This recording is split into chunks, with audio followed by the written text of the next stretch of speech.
Hello everyone and welcome back to English with Lucy. I've got a great video planned for you today. We are going to be comparing British English with American English and Canadian English. And I have two fabulous guests on my channel and I think you might recognize them. Hey, my name is Rachel. I'm from the US and I have a channel here on YouTube where I focus on all things spoken English with an American accent. My accent is what I would call a standard American accent. I grew up in Florida. I went to school in the Midwest. And since then, I've lived in Boston, New York, and Philadelphia. So we have Rachel representing the US and representing Canada, we have Bob the Canadian. Well, hello Lucy and hello Rachel and hello to all of Lucy's viewers. I'm Bob the Canadian from the YouTube channel Learn English with Bob the Canadian, where you'll often find me out somewhere on my farm teaching a short English lesson. If you haven't met me before, my name's Lucy. I run this channel, English with Lucy, and I am from Cambridgeshire in the United Kingdom, and I speak with a modern RP accent. Okay, so I have sent Bob and Rachel a list of pictures and they are going to tell us how they say it where they're from, because there are going to be some differences. Let's get started with this first one. This first one is definitely the letter Z, although as a child we watched the American version of Sesame Street, and they tried to get me to learn it as the letter Z, but this in Canada is definitely the letter Z, X-Y-Z. I would definitely call this letter Z. Interesting. For me, in the UK, in British English, it is the letter Z as well. I really relate to Bob on that one because we used to watch loads of TV shows and cartoons that were produced in the US, and they always used to say Z as well, and I remember finding it quite confusing. But yeah, XYZ over here. Okay, let's take a look at this next one. What would they call this? So this is definitely a bill in Canadian English. When you're at a restaurant and when you're done eating, you ask your server if you can have the bill. The check is the most common, but I would also call this the bill. In the UK, this is always the bill. Can I have the bill? And funny story, I worked as a waitress when I was a teenager, and someone once said to me, but I misread their lips and I thought they said, can I have some milk? And I brought them a glass of milk and they were just so confused. Okay, on to the third. What would you call this? And remember that you can write in the comment section below what you would call these as well if you say something different. So we call these either running shoes or runners in Canadian English. If you're going to go out for a walk or a run, you put on your running shoes or you put on your runners. There are lots of different terms I might use for this. Tennis shoes or running shoes, even though they might not specifically be for tennis or running. Also, sneakers. Interesting. We don't use any of those words in the UK. We understand them. Sneakers, running shoes, tennis shoes. But I would say that running shoes would be specifically for running. In general, we call these shoes trainers. Trainers. Okay, on to the next. A long time ago in Canadian English, we called this a Chesterfield, but now we just call it a couch. Sometimes we might say sofa, but usually when we see something like this, we say, I'm going to go sit on the couch. I would call this either a couch or a sofa. Funny. Okay, so we would hardly ever call this a couch. That sounds very American and Canadian to me. We would almost always call this a sofa or sometimes a settee. A Chesterfield, to me, seems like an old-fashioned leather sofa. It's a specific design. We do have a lot of Americanisms in British English, and we would say a couch potato, not a sofa potato. That doesn't work. If someone's lazy, they're a couch potato, so we have adopted that. Okay, on to the next one. The $1 coin in Canada has a loonie on it. That's a bird that lives in northern Canada. So we decided we would just call this the loonie. Then when we decided to have a $2 coin, we thought we would call it a toonie because it's worth $2 and it rhymes with loony. Slang for $1? A buck. I love the loony and then the toonie. I think that's absolutely hilarious. Yeah, I've heard of buck before. So we don't have dollars in the UK, we have pounds. And our slang term for £1 is a quid. And we haven't thought of a cool name for two. We call it 2 quid. 1 quid, 2 quid. Another thing to note is when we have £5 or 5 quid, we'll call it a fiver. And for 10, a tenner. In Canada, we would call this pop. I think it's the second half of the word soda pop. I think my American cousins use the first part of the word. I think they call it soda, but we just call it pop. Actually, in the US, we use either soda or pop, depending on the region. I personally use soda. Interesting. Okay, so there are definitely some clear similarities between those two, unsurprisingly. In the UK, it's very different. You will find some people, I think more up north, saying pop. But in general, we call it fizzy drinks, which doesn't sound as cool. Now, the word soda to us is quite confusing because a soda for us is fizzy water. So I remember going over to the US and I was offered a soda and I thought, oh, how boring. No, I'll have something more interesting like a Coke, please.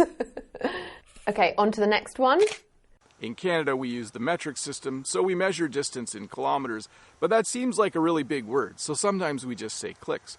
If you ask someone, how do I get to Niagara Falls? They might say, oh, it's about 40 clicks from here. Sometimes it's spelled with a C, sometimes with a K. I would call that 1 kilometer, but of course, in the US, we're much more familiar with miles.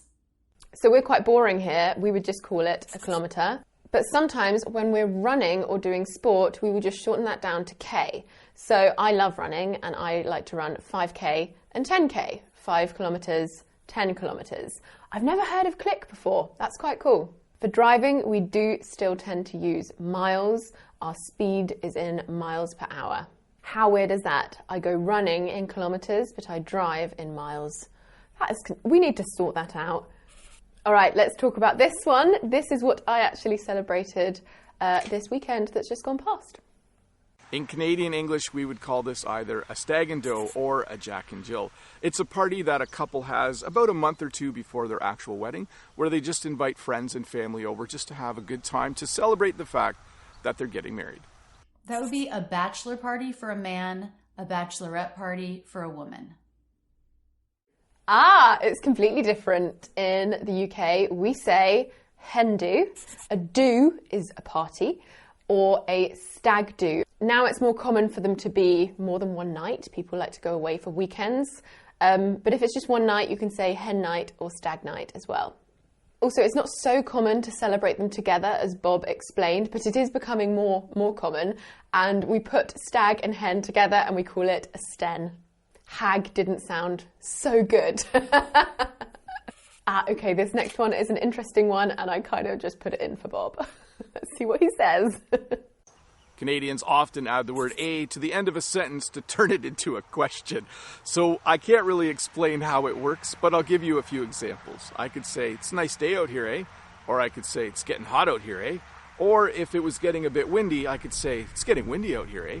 All of those would be examples of how Canadians use the word a. A common question tag in the US would be, right? Yes, I just wanted to hear Bob say A. I know it's a common stereotype that, there's two that I've heard of Canada, that they say a boot. In British English, we do use A sometimes. A? Or, isn't it or doesn't it? We do say a lot. Oh, it's hot, isn't it? Sometimes we can shorten this down to in it. It's hot, isn't it? Oh my God, in it. Doesn't it can go to done it. It hurts, done it? I've heard them say right a lot in American English. That's definitely creeping into British English because we just consume so much American media. So Canada is a pretty big country, and in different parts, I think they have different words for this. We call them smokes. In some parts of Canada, they might call them darts, but most people, I think, just call them cigarettes. I don't smoke, so I'm not super familiar here, but I would say cigarettes, or for shorter or for slang, ciggies or smokes. So smokes sounds very, very like American gangster film to me. In British English, cigarettes or ciggies. We also use the word fag, which if you use it to describe a person, it's a really offensive word, but it's a common slang term for cigarettes. Okay, on to the next. What do you call this? So these are what we call freezies. You buy them in the store and they're not frozen. When you come home, you put them in the freezer, and in a couple days they're frozen, and then on a hot day, kids can take them out, snip the end off with a pair of scissors, and eat it to cool off. I'd call this a popsicle. Okay, so yeah, we'd definitely call, in British English, this a popsicle, but we would also call it a lolly. Any kind of frozen treat that isn't creamy, we'd call a lolly. If it's creamy, it's an ice cream. So in Canada, we would call this homo milk or whole milk. Homo is short for homogenized. I think they mix the milk and the cream together so it won't separate anymore. So this in Canada would be either homo milk or whole milk. That would be whole milk. Ah, okay. So if someone asked me for homo milk, I would not know what they're talking about. I would understand whole milk, but in the UK we tend to call it full fat milk or full cream milk. Anything with the fat removed is skimmed or semi-skimmed, which is half and half. Also, I forgot to ask Bob if it's true that his milk comes in bags. I've heard that in Canada, milk comes in bags. Okay, next one. What are they going to call this? So we would call this either a parking garage or a parkade. When you go to see a show in a city like Toronto, you park your car in a parking garage or in a parkade. I would call this a parking garage. For me, this is a multi-storey car park. We do have a habit of overcomplicating things. Yeah. One thing I've noticed is that in the US, they call it a parking lot. We always call this a car park. And if it has multiple levels, it's a multi-storey car park. I would definitely understand parking garage, or garage as we would call it. But if someone said parkade, I would think that might be like a mix between a park and an arcade, which sounds so fun. And I would be so bitterly disappointed when I get there and it's a multi-storey car park. All right, on to the next one. What do you call this? So we would call this a washroom in Canada. I still remember one of my first visits to the US when I asked someone if I could use their washroom, and they looked at me funny because I think they call it a bathroom there. But in Canada, this is definitely a washroom. I would call this a bathroom, or we would also say restroom. Interesting. In British English, we'd understand washroom and restroom and bathroom, of course, but we tend to call it the loo or just simply the toilet. Bathroom, to me, implies that it has a bath and a shower. So a public bathroom, well, I don't want to have a shower or a bath in a public bath.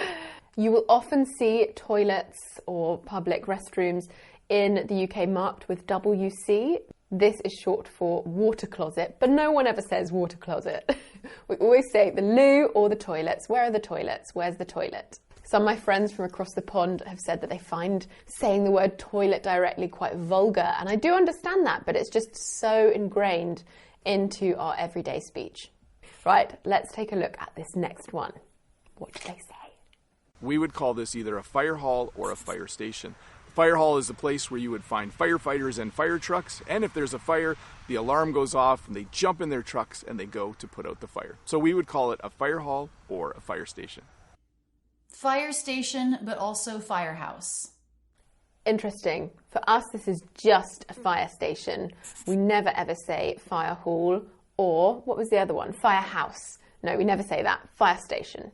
Actually, I've just thought there's a bar in London called the Chiltern Firehouse, which is meant to be very nice. Actually, it is very nice. I've been there.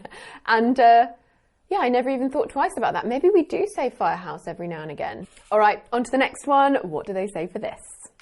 In Canada, we often refer to electricity as hydro. Sometimes there's a storm and the hydro goes out. The poles along the road are called hydro poles. So I think this is because a lot of our electricity comes from hydroelectric power plants. But in Canada, you call electricity hydro. We call that electricity. Interesting. Because if you said the hydro wasn't working, I would presume that was your water supply. In British English, we call this electricity, the electric. We also say the power, so we have a power cut or the power's gone out, Or energy, you know, my energy bill's gone up so much. This is because we use lots of different sources. There's gas in many houses. Oil is what we use here. It depends if you're on the mains supply or not. Okay, what do they call this? So we would call this either brown bread or whole wheat bread. It's more common for me as an older Canadian to call it brown bread. I think for my kids they would call this whole wheat bread, but definitely when I was growing up we had white bread and we had brown bread. I would call that whole wheat bread. I'm definitely seeing more similarities between Canadian English and British English than American English and British English. We also call this brown bread. Multigrain and whole wheat is also creeping in. But in general, we have brown bread, white bread. Okay, what do they say for this one? Sometimes when you're at a restaurant, you get a little bit of food on your mouth and you use a serviette to wipe it off. So this is what we in Canada would call a serviette. That's a paper napkin. Ah, interesting. In British English, we use both. Serviette and napkin. For me, a serviette seems like a kind of cheaper white one that's disposable, and a napkin is either decorated or made of material. Right, let's see what they say for this one. We call a case of beer with 24 bottles in it a 2-4 in Canada. Do you get it? There's 24 bottles of beer in it, 2-4. So we call a case of beer with 24 bottles of beer in it a 2-4. We would call that a case of beer. In British English, we would call this a 24-pack. If someone asked me for a 2-4, I don't think I'd know what they're talking about, but I like that. That's very efficient. Right, that is it for today's video. Thank you so much to Bob and Rachel for their fantastic explanations. I will see you soon for another lesson. Mwah.